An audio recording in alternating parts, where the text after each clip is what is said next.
Agora são 11 horas e 38 minutos, é o Contraponto da Cultura, a Voz do Povo. Tava bacana ontem lá o show na churrascaria Rafaim, tava bacana, né? Tava bacana. 35 anos do show latino-americano da churrascaria Rafaim. E daqui a pouco vai pro livro The Records. Pode. Entendeu? Tá com chance. A churrascaria Rafaim, que tem 60 anos, mas 35 anos é aquele show, né? Aquele show latino-americano que são... Parece que são 20, né? O cara 20 do pandeiro começou com 10 anos ali, então, né? Porque eu acho que ele está ali desde o início, né?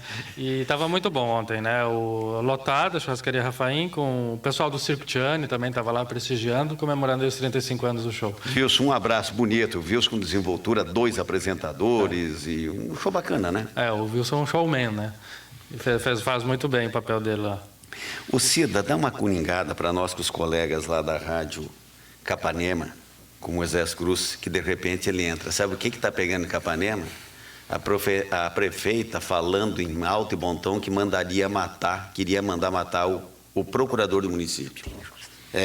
A coisa tá... Que horror. E foi gravado. Mas a cidade lá...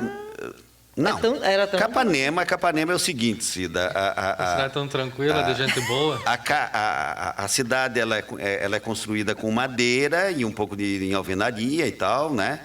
E o cemitério é de chumbo. Que é para ficar assim bem impermeabilizado e tal. 11h40. Eu quero dizer a Destro atua no mercado de alimentos e construção há 50 anos, distribuindo confiança a seus clientes no segmento de construção. Tem piso 43 por 43 extra de 8,90 e o porcelanato Buchinelli 60 por 60, 19,90 e o porcelanato Insepa polido 60 por 60, 56,90. Oportunidade de fazer economia na Destro, que fica na rua José do Patrocínio, esquina com a Rua das Missões, lá na Vila Portes. O que você quer registrar? Esse final de semana é Dia dos Namorados e a Rádio Cultura, em parceria com o Marco das Américas, está sorteando um jantar, um almoço do Dia dos Namorados no restaurante Cabeça de Vaca, que fica lá no Marco das Américas, né? Então esse casal pode ganhar esse almoço. É só entrar no Facebook da Rádio Cultura, ali tem a publicação, já está bem em cima ali a publicação do fim de semana especial Dia dos Namorados, do Marco das Américas e da Rádio Cultura. É só colocar a hashtag, um comentário com a hashtag Rádio da Informação. Escreve ali, eu ouço Rádio da Informação, e já está participando para esse almoço que vai ser na sexta-feira, no dia 10, né? Próxima sexta, lá no Marco das Américas, do restaurante Cabeça de Vaca, que é muito bom. É uma boa pedida, né, Dante? Uma ótima pedida. Vai no desfile e tal, e aí em comemoração ao Dia dos Namorados. Então, entra no site da Rádio Cultura. Entra no Facebook da Rádio Cultura. No Facebook? Essa promoção é só pelo Facebook, só para quem entra no Facebook da Rádio Cultura. É um almoço romântico no Dia dos Namorados, no dia 10, Dia dos Namorados é no domingo, 12, né? Mas esse almoço será no dia 10, lá no restaurante Cabeça de Vaca, lá no Marco das Américas, entre o Rio Paraná e Iguaçu. A dona Luzia da Vila Holanda, ela está ligando aqui e disse que o Renier deve sim comparecer no desfile em respeito aos eleitores dele. E também porque se ele não deve nada, não tem por que se esconder. 11 horas e 42 minutos. Como é que a senhora está vendo tudo isso, professora? A senhora que foi secretária nota 10 na educação, à medida que o INDEB de Foz do Iguaçu foi crescendo, depois foi se jogar lá nos braços da administração petista paulistana e volta agora aqui para Foz do Iguaçu. Como é que a senhora está vendo todos esses acontecimentos políticos aqui da nossa cidade? Olha, doutor Nelson, eu respondo de forma muito tranquila essa sua pergunta, porque eu faço parte de um grupo político que sempre foi oposição ao atual prefeito.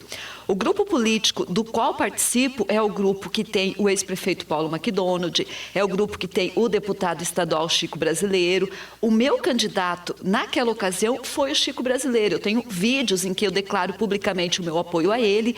Então, no meu entendimento, o ideal para Foz do Iguaçu, naquele momento, teria sido a eleição do Chico Brasileiro. O Chico Brasileiro ele teria continuado a gestão do prefeito Paulo McDonald e, obviamente, que nós estaríamos numa outra condição na cidade, né? Então, o prefeito Reni Pereira, ele não tem um modelo de gestão que eu considero adequado. O modelo de gestão com o qual eu compactuo, do qual eu gosto, é o modelo de gestão que tem os princípios de efetividade, que tem os princípios de eficiência e de efetividade, mas que tem, sobretudo, a possibilidade de utilizar os recursos públicos para que a vida das pessoas melhore. Então, a competência, que é a competência estrita do município, ela precisa ser feita com um gestor que pense realmente no cidadão.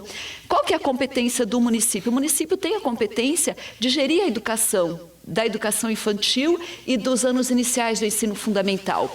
Eu considero um retrocesso você deixar de atender em tempo integral as crianças da educação infantil. Então, não é o modelo de gestão que eu considero adequado. Nós conseguimos, na nossa gestão, doutor Nelson, ampliarmos muito o número de atendimento na educação infantil, porque nós construímos salas, nós reformamos CMEIs, nós construímos novos CMEIs e nós tivemos um crescimento enorme. Nós deixamos a prefeitura numa condição, até porque nós deixamos alguns CMEIs em construção, nós deixamos alguns CMEIs já contratados via FNDE, que nós poderíamos ter uma outra condição de diminuirmos o número de crianças na lista de espera. Mas, na verdade, o que aconteceu é, hoje, uma diminuição no atendimento, em razão dessa quebra, né? Você tem a criança que frequentava o dia todo, e hoje você tem a criança que frequenta meio período, e você não teve ampliação no número de atendimento em razão das unidades que estão fechadas. Então, assim, estou te dando um exemplo apenas, né, de uma situação, de uma secretaria que poderia ter sido diferente se não fosse na gestão do atual prefeito Reni Pereira. Daquilo que a senhora deixou como a forma de gerir a educação, muita coisa mudou? A senhora tem acompanhado isso? Olha, eu vou lhe responder, doutor Nelson, em razão da questão da própria construção. Então, os números que nós temos, e veja bem, eu não estou inventando números, eu estou lhe dizendo que de toda a educação, que é competência do município, os anos iniciais do ensino fundamental e a educação infantil, nós reformamos, reconstruímos, nós readequamos 75% da rede. E aí o ouvinte pode dizer, mas 75% da rede o prefeito fez em 8 anos. Então, se nós dividirmos 75% em 4 anos, o razoável, o esperado, o aceitável é que o prefeito Reni Pereira desse continuidade e reformasse 35%, 30%, nós teríamos aí no final deste ano 100% da rede reconstruída. E nós não temos. Nós atuamos, nós construímos grandes escolas, nós construímos Érico Veríssimo, nós construímos Arnaldo Isidoro, e as escolas que ficaram para essa reconstrução são escolas menores, Escola Júlio Paza, Escola Monteiro Lobato, que nós não conseguimos terminar. Então, seria esperado isso, né? E não aconteceu. Desculpa interrompê-la, professora, eu vou conversar com o seu Arthur, do Jardim Aipi. Bom dia, seu Arthur. Bom dia. Pois não, diga, amigo. A Joane Vilela, aí a professora está falando ali, só que tem alguma coisa que não é bem assim, porque o dia 7 de abril de 2011, nós tivemos uma comissão aqui da região da Vila Holanda, Jardim Aipi, porque nós temos 4 bairros aqui sem creche. Desde 2001 que nós vivemos batalhando por creche, até hoje não foram capazes de construir uma creche para nós. Tem empregadas domésticas que tem que pagar transporte para levar o filho na creche só para meio-dia ainda. A falta de seu uma Arthur, creche aqui. o senhor... Daí por que o dia 7 de abril nós tivemos uma audiência com o prefeito, uma comissão da região aqui, nós garantiu que ia construir a creche no mandato dele. Só o local não estava bem definido. O dia 12 de abril, a secretária de Educação, então, na época, a Joane Vilela, arquivou o nosso pedido. E daí? Não está combinando com o que ela fala, né? Seu Arthur, a região que o senhor mora no Jardim Aipi e o senhor se refere a outros bairros também? Jardim Aipi, Vila Holanda, Jardim Iguaçu, Jardim Social, não tem uma creche. Qual que é a creche mais próxima daí? A mais próxima aqui é a Mamãe Carolina. Agora a minha nora está levando uma filha, uma criancinha na creche lá no Ouro Verde, meio-dia só. Tem que levar e buscar essa penitência aqui. E assim são muitas e muitas e muitas que estão nessa luta. Nós temos 4 bairros sem creche. E não foi por falta de reivindicar. Nós vivemos brigando por isso aí. Ou seja, o senhor está contando um espaço de praticamente 6 anos entre as reivindicações de vocês e até agora, e nada de creche. É isso, né, senhor Arthur? Em 2006 nós fizemos um levantamento para construir uma creche aí, não foi construído. Em 2011, do mesmo jeito, o prefeito garantiu. O prefeito Paulo falou, eu vou construir a creche para vocês. Só que 5 dias depois, a secretária de saúde, então na época a Joane Vilela, arquivou o nosso pedido de creche. Pronto. De educação, né? De papel. Ok. Seu Arthur, muito obrigado pela sua, sua participação. Ouve sempre a Rádio Cultura, seu Arthur? Estou sempre atento, sempre escutando, viu? Ok, muito obrigado pela sua participação, obrigado pela audiência. Professora Joane, isso que disse o seu Arthur. Bom, obrigada aí, senhor Arthur, pela participação. Quando nós construímos as unidades, doutor Nelson, nós fazíamos um levantamento que era levar em consideração o número de crianças que estavam na lista de espera. Nós priorizamos as áreas da cidade em que nós tínhamos uma quantidade de crianças na faixa etária grande. E por isso que nós construímos, então, Dom Olívio Faza, lá no Porto Belo, nós construímos José Bento Vidal, na Vila C, nós construímos São Francisco, no Morumbi 2, nós construímos Vitório Basso, no Jardim Canadá, nós deixamos em construção o CEMEI no Curitibano, no Morumbi 3, no loteamento Bubas deixamos pronto também, nós deixamos previstos um centro de educação infantil ali próximo a Duque de Caxias, ali próximo a Emílio de Menezes, ali próximo na Érico Veríssimo, que são os centros que ficaram prontos na atual gestão e que não estão em funcionamento. O levantamento que eu tinha naquele bairro não era um levantamento que permitia a construção de uma unidade. Nós não podemos construir uma unidade em que nós não tenhamos um número razoável de crianças para ter uma escola, para justificar a criação de uma escola de educação infantil. Eu não sei lhe dizer os números hoje. Agora, eu sei lhe dizer que, naquela época, os números eles não comportavam uma unidade de educação infantil ali. Então, esse o critério. Repito, nós saltamos de um número de 2.800 atendimentos para quase 10.000 na educação infantil. Então, o que se esperava desse governo é que houvesse uma continuidade na criação de vagas para o atendimento. Não houve a continuidade na criação de vagas, não houve sequer a ocupação dos prédios que ficaram prontos e ainda houve essa ruptura no atendimento, essa fragmentação no atendimento. Porque nós defendemos a educação integral em tempo integral. Na educação infantil, você tinha um atendimento que era integral em tempo integral. Hoje você não tem mais. Hoje você tem um atendimento que é meio período. Eu acho ruim. Eu não acho razoável esse atendimento em meio período, especialmente porque, como eu sou professora de escola, como eu entendo de escola, como eu entendo de sala de aula, as crianças muito pequenas, os pais normalmente não levam no período da manhã. Tanto é que os diretores, eles preferem abrir as turmas de crianças menores no período da tarde, exatamente porque no período da manhã as turmas ficam menores, pela preferência dos pais em levar os pequenos à tarde. Então, eu suponho, diante disso que eu estou dizendo, dessa constatação, que é possível que você tenha turmas muito pequenas no período da manhã, exatamente em razão do meio período, que para o pai ou para a mãe é preferível levar a criança quando ela fica o dia todo, né? E não quando ela fica meio período. Porque além disso que a senhora está dizendo, sobre o ponto de vista da educação em si, tem o aspecto da vida familiar das pessoas, né? Quer dizer, a mãe trabalha, e aí tem que sair do trabalho para ir buscar, e aí, inclusive 11 e pouco da manhã, né? Então, para você, e você tem empregada doméstica, você tem gente balconista no comércio, você tem todas as áreas de trabalho são ocupadas hoje por mulheres, praticamente todas, né? E que eu vejo o seguinte, não sei aí se eu fosse pai, se eu fosse mãe, como quem diz, se for para fazer toda essa logística de quebrar toda uma rotina, alguém para cuidar no restante do dia, nem sei se daí vale a pena até ir para a creche, né? se for para ficar meio-dia. Então, que se pegue. Eu até sempre disse o seguinte, Enes, o horário da creche haveria de ser até às 19, por exemplo. Entendeu? De ser até às 19, não até às 17 ou 18 horas. De ser até às 19. Porque todo mundo trabalha, praticamente os turnos de trabalho são até às 6 da tarde. Né? Claro. E que as mães pudessem apanhar com pais, enfim, apanhar seus filhos. Né?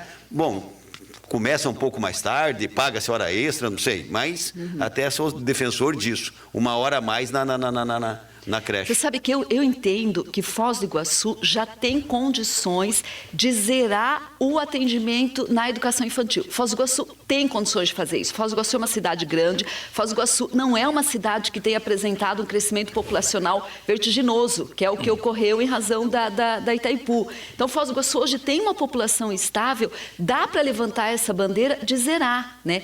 E um outro aspecto ainda que eu quero trazer, quando nós conseguimos trazer, porque as unidades que nós construímos com os recursos do governo federal, por meio dos programas que existem. Hoje os programas existem, agora é importante que o município saiba acessá-los e é importante que o município, ao acessá-los, atenda os requisitos. Então, quando você vai construir uma unidade de educação infantil, você precisa, inclusive, justificar, e essa justificativa era competência minha. Eu precisava dizer qual era a população que estava ali precisando do atendimento, porque o FNDL não vai liberar recurso para construir uma unidade onde não tem a população, né? Você precisa justificar. Eu precisava dizer quantas crianças estavam na lista de espera, quais eram os critérios que o município havia adotado para dizer que tem aquela lista. Você não pode inventar uma lista, né? Então, são questões complexas. Ainda falando nessa situação da educação, ou do próprio orçamento do município, ou da gestão, eu sempre digo, doutor Nelson, que a gente não pode brincar de ser gestor público. O gestor público, ele precisa ter competência para ele atuar. Ele precisa ter um conhecimento, ele precisa buscar o conhecimento, ele precisa ser uma pessoa disposta a buscar esse conhecimento, ele precisa ser uma pessoa que entenda também da questão de finanças, né? E aí eu trouxe um dado aqui que eu queria socializar, que inclusive está publicado, né? Tem lei, a pessoa entra lá, ela procura a lei 4437 de 2015 e ela vai verificar que o orçamento do município para 2016 é de 793 milhões. Dos 793 milhões, 182 são para a educação. Em 2012, que foi o último ano do nosso mandato, o orçamento era de 529 milhões. Para a educação, 111 milhões. Isso tudo eu quero dizer que, olha, ITBI, IPTU, ISS, ICMS, IPVA, o próprio FPM, eles são impostos em que não houve uma diminuição. Ao contrário, o município teve um certo aumento e o aumento de receita ele foi superior à da inflação. Mesmo a reposição do servidor público, que é uma reposição, de acordo com o IPCA, o recurso da prefeitura ele foi superior. Então, é importante que você saiba lidar com essa questão financeira para você aplicar os recursos de forma adequada e ter aí o retorno desejado para a população. 11h55. Enes, entra na conversa, Enes, faz favor. Olha, coincidência ou não, eu ajudo a cuidar de uma menina, uma criança, na parte da manhã, naquilo que ainda, no tempo que me resta de serviço, em função exatamente de falta de uma vaga na escola. Uma bisneta. É claro, ela não tem 2 anos, ela tem 1 ano e 8 meses, tal. Ainda não chegou naquela idade para frequentar uma creche. Mas por que ela poderia ter 2 anos, 3 anos, 4 anos, que o problema seria o mesmo, que o problema é falta de vaga. Porque o pai trabalha e a mãe também trabalha. Imagine o trabalho desse casal se tiver que levar a criança 7h30, né? E 15 para meio-dia buscar. Eles não têm essa facilidade de deixar o trabalho deles 15 minutos antes, né? Nenhum e nem outro, porque começam cedo, começam 6 horas da manhã, começa às 7h30 da manhã entre um e o outro. Então, essas dificuldades que acontecem dentro de casa, eu posso dizer assim, eu acho que acontecem em dezenas, centenas, milhares de casas nessa cidade, sabe? Em regiões diferentes da cidade, né? Eu acho que se a coisa funcionando o dia todo, né? Leve a criança na parte da manhã ou na parte da tarde, você imagine trabalhando dispondo apenas de um tempo para a criança na parte da manhã meio expediente. Isso arrasa com as pessoas. Porque as pessoas, se têm que trabalhar, Nelson, é porque não tem recurso para botar numa escola paga ou pagar uma pessoa para cuidar, que também é caro. Não é barato você ter uma pessoa disposta a cuidar de uma criança, né, por pouco salário. Ela tem que ganhar bem porque ela está cuidando de uma criança. Agora, você veja tudo isso dentro de uma área extremamente necessária para as famílias que estão começando a montar a família, né? Se não tiver essa participação do poder público, eu acho que muita gente, sabe, passa dificuldade e passa até necessidade. Antes da professora entrar novamente, o seu Roberto do Jardim Maracanã, ele está perguntando por que na época em que você, Joana, era secretário de Educação, foi proibido o ProERD em Foz do Iguaçu. Você tem alguma coisa a dizer nesse sentido? Na época que eu era secretária de Educação, o ProERD existia nas nossas escolas. Eu participei de todas as formaturas, inclusive eu tenho registros fotográficos das formaturas que eu participei. Nós organizávamos grandes eventos, inclusive no ginásio de esportes. Eu lembro que tinha. Sim. E eu lembro, inclusive, doutor Nelson, eu tenho um depoimento do último ano do nosso mandato, que não lembro se foi 2012 ou ainda 2011, mas eu lembro que eu fui para uma formatura e as crianças que participavam do ProERD eram as crianças do último ano das escolas do ensino da educação municipal. E eu lembro que eu perguntei a elas, né, se elas tinham ido bem no IDEB, porque eles acabavam de fazer a Prova Brasil. Eu lembro que eu perguntei se eles tinham ido bem, eles responderam que sim, que eles tinham ido bem. E aí eu perguntei, levanta a mão então quem tirou 2. Ninguém levantou a mão. Levanta a mão quem tirou 3. Ninguém levantou a mão. Levanta a mão quem tirou 7. Ninguém levantou a mão. E eu já comecei a ficar preocupada. Eu falei, nossa, mas será que estão me ouvindo, né? Será que estão entendendo? Levanta a mão quem tirou 10. Todo mundo levantou a mão. E assim, eu gosto de falar isso porque as crianças estavam preparadas. E aconteceu exatamente no momento da formatura do ProERD. Eu sempre fui entusiasta do programa. Eu também. Conheço o programa, gosto do programa. Conheci grandes pessoas da Polícia Militar que atuam no programa. Então, ele não foi proibido na minha gestão de forma alguma.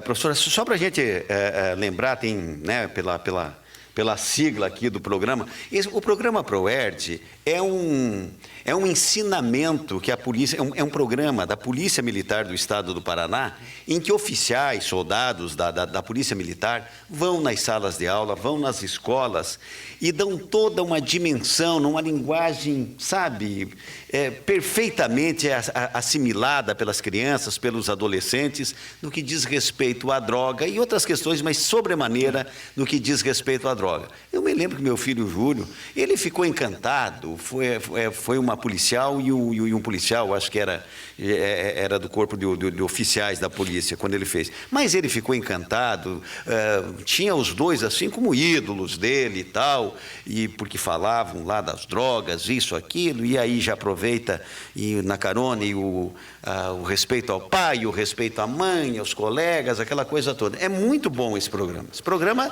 tem que... Programa de resistência e enfrentamento às drogas. Então, é um programa, na verdade, que visa empoderar as crianças, de maneira que as crianças sejam resistentes e que falem não. E aí, nas cerimônias de formatura, inclusive, as crianças cantam. E eu lembro que eu participava junto com as crianças cantando a mesma música. Então, ele não foi proibido na minha gestão de jeito nenhum. E hoje ele está sendo aplicado ou não, professor? Alguém sabe disso?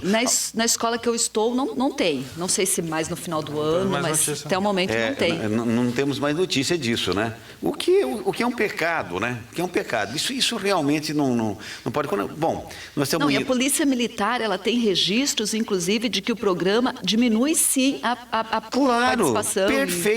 Perfeitamente. É um programa maravilhoso, entre aqueles que a Polícia Militar faz com uma interlocução com a sociedade. Esse é um belo de um programa que a Polícia Militar tem e que desenvolve. É uma bobagem o prefeito que não fizer essa parceria com a Polícia Militar e tal. Enes, a gente está indo, quando a gente ouve comparações de administrações e tal, a gente quer sempre avançar, evidentemente. Mas a gente começa, às vezes, a fazer um determinado balanço do que foi feito de uma prefeitura que está aí agora, essa situação, a dona Ivone dizendo, eu vou ser a prefeita, eu vou com uma outra equipe, eu vou colocar lá uma cara, sei lá, diferente do que nós estamos vendo nesse momento, mas o fato é que tem um ponto de interrogação. Como é que está o governo do prefeito Reni Pereira nesse momento, né? Primeiro, por conta das notícias policiais, um governo até suspeito, obras que avançam, obras que recuam, obras que paralisam, obras que não sei o que e tal. E aí você pergunta o seguinte, o Estado, ele organizado, né, enquanto município, unidade da federação, ou enfim, o próprio governo federal, fundamentalmente, entre tantos e tantos e tantos encargos que tem o governo, mas educação, segurança, saúde, né? Então você pega, o que mais, Enes? Que é fundamental? Cuidar da cidade, né? Cuidar bem da cidade, a questão da cidade. Você pega essa questão da educação. A questão da educação hoje tem um déficit grande de professores nos quadros de professores municipais, um déficit muito grande. O problema dos CMEIs, ou seja, das creches que não abrem, não se constrói novas e você faz em 2 turnos aquilo que você tem para poder atender, sabe, não sei se atende como deveria atender em meio turno, com certeza não, absolutamente, tenho certeza a máquina inchada, falta é uma de pessoal bobagem. nas creches. Olha, É um problema. Não chega a ser demagógico, não, mas se eu sou candidato a prefeito, eu já lanço o creche 12 horas, entendeu?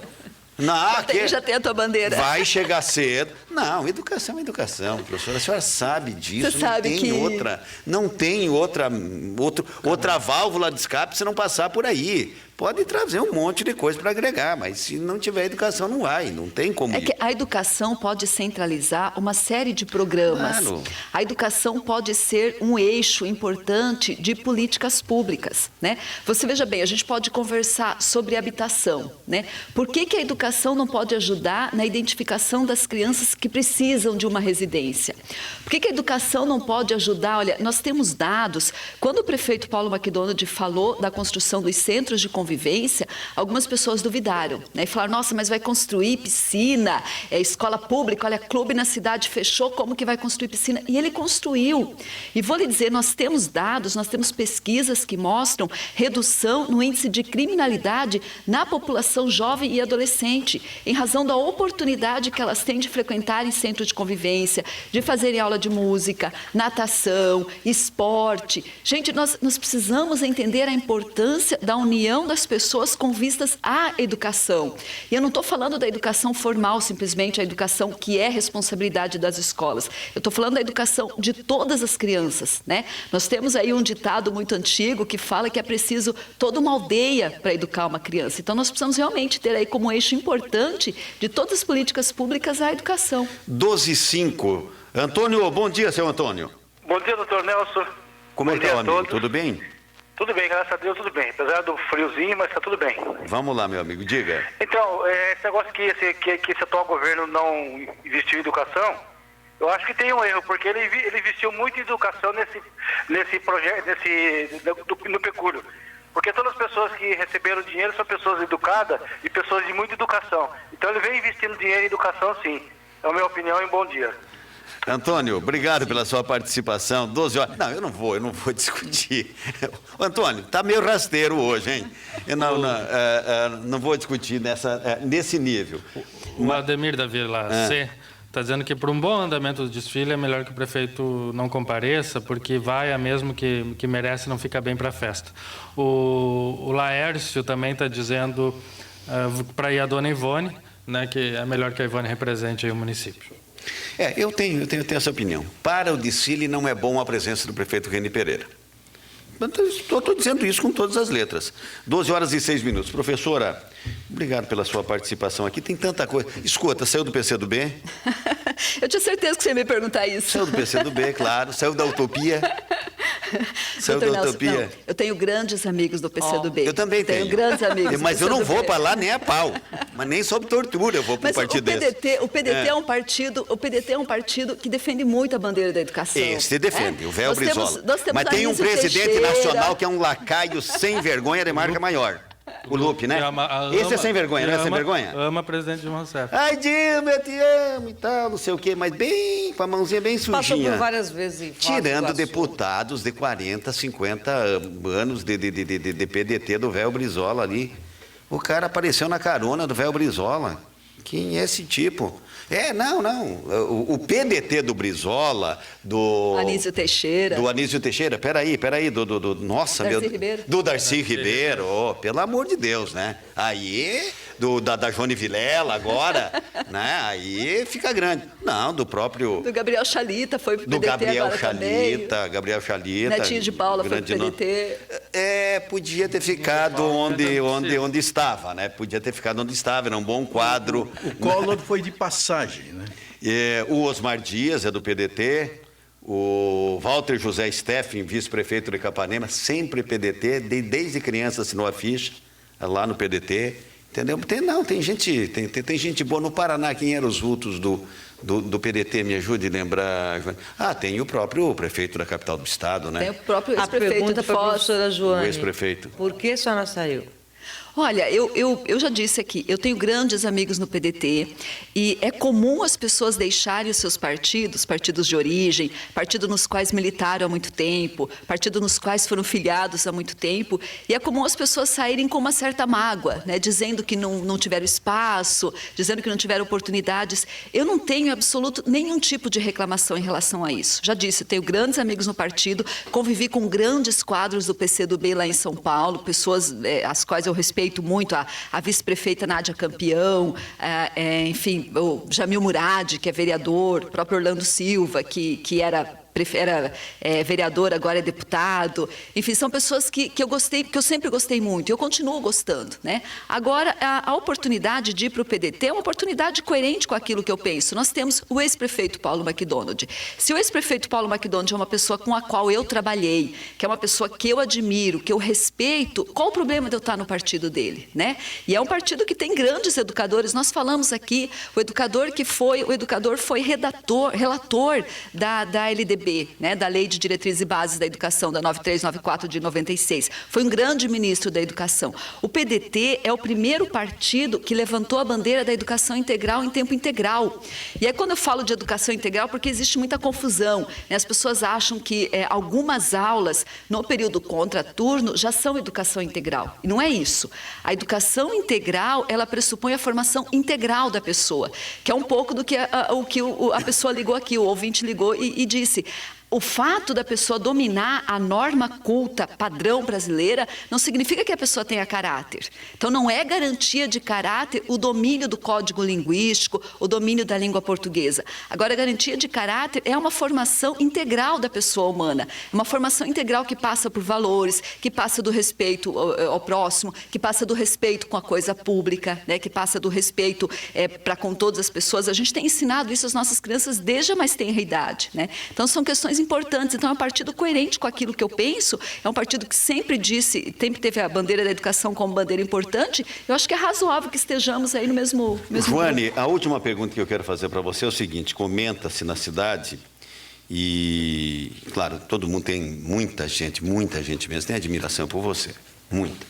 E há quem diga o seguinte, que numa estratégia política, o ex-prefeito Paulo McDonald foi buscá-la lá nas hostes do PSDB e trouxe para o PDT. Se a situação jurídica de Paulo McDonald não lhe permitir concorrer, que nesse momento é bom que se diga, pela sentença ou sentenças que tem Paulo McDonald contra si, não poderia, de acordo com a legislação, concorrer às eleições. Ele acha que reverte isso até o último prazo, para que, como quem diz, o ficha limpa, né? Que ele volte a ter o direito de participar do processo eleitoral. Ele acredita, conversa com seus advogados garantem que a legislação vai lhe permitir isso, mas também me parece que o que se comenta que estrategicamente é dizer o seguinte: em Paulo não podendo ser candidato, Joane vice de Chico. É isso?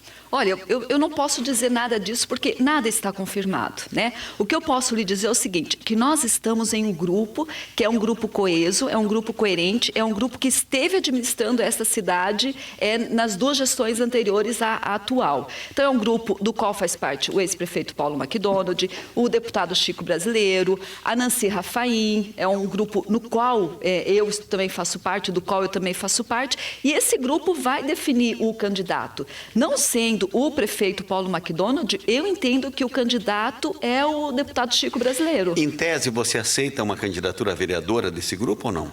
Olha, eu vou lhe responder o seguinte. Há 4 anos atrás, quando me perguntavam sobre a possibilidade de uma candidatura, a minha resposta tinha sido negativa. Foi negativa e negativa de forma muito enfática. Hoje, eu lhe diria que há uma possibilidade, sim. O meu nome pode ser colocado à disposição. Então, é um nome que está à disposição por uma eventual candidatura. Se o grupo assim entender, se o partido assim entender, né, se as pessoas votarem, porque eu digo que nós temos 3 pressupostos, né? A pessoa se colocar à disposição, a pessoa ter condições de exercer, né, o cargo que ela pleiteia, que ela pretende assumir, e ela ter o eleitor que queira votar, né? Se ela tem as 2 primeiras condições e não tem o eleitor, ou se ela tem o eleitor e ela não se dispõe, não existe essa possibilidade. Agora, nosso nome está à disposição, sim, nesse momento. A gente pensa nisso, sim. 12h13. Eu não quero fazer gracinha, mas eu não erro. Você está com o cabelo da Sandra Bullock, tá? Que é aquela atriz que eu sou fanzaço dela. Uma grande atriz. Uma grande atriz. Obrigado pela sua presença aqui, Johnny. Venha sempre, traga luz e sobremaneira a essa questão da educação que a gente sempre gosta de ouvir, tá certo? Obrigada pela oportunidade. Um abraço a todos. 12h13. Depois do intervalo eu volto.